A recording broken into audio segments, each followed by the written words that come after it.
Hey, welcome back everybody. My name is Bill Brown. I am the Bard of Books.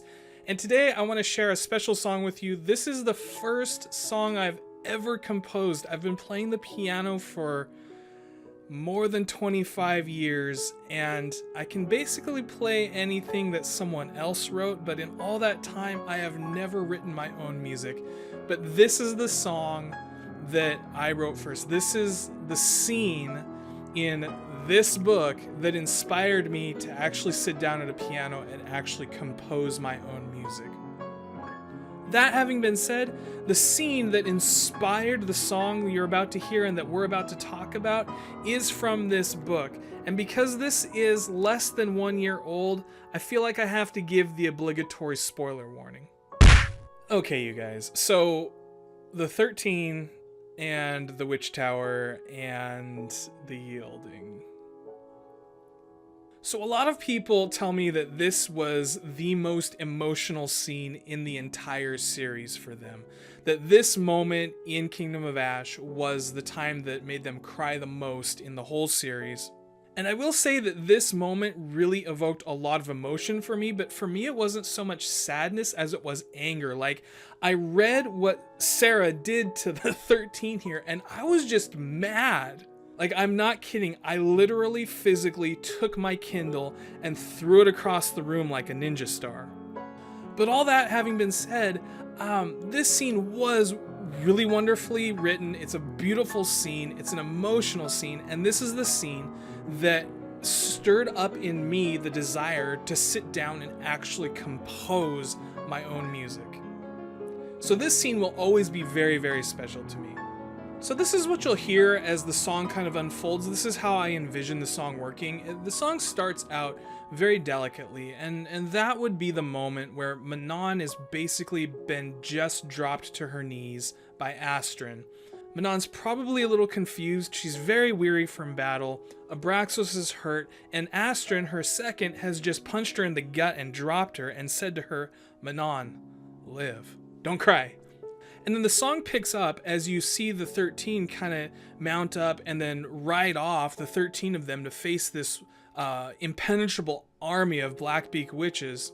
And then you watch them go down one by one. Don't cry! By one, until finally the only one left is Asterin. And she rides in there, and Asterin's one of my favorite characters in the whole book. And you see her and you imagine her with the branding, the scar across her abdomen that says unclean, and she just rides in and grabs Manon's grandmother, the Blackbeak matron.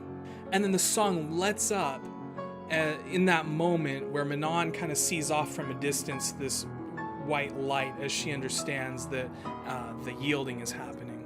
And so then that's how the song kind of, you get a nice light ending to the song as you see, which is so beautiful.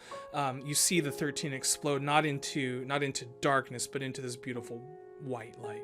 Okay, so that's the song. So without further ado, here it is, the 13 and the Witch Tower.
Alright, I hope you enjoyed the 13 and the Witch Tower. Let me know in the comments down below what you thought of this song or what other scenes and characters from the Throne of Glass series you would like to hear piano compositions for.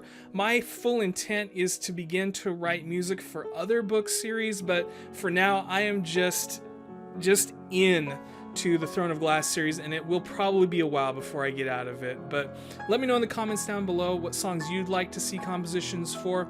This channel is brand spanking new, and so it would mean the world to me if you would take just a second to hit that like button, subscribe to the channel. That would help me to get this thing off the ground, and it really would mean the world to me if you would participate in this venture that we're undertaking.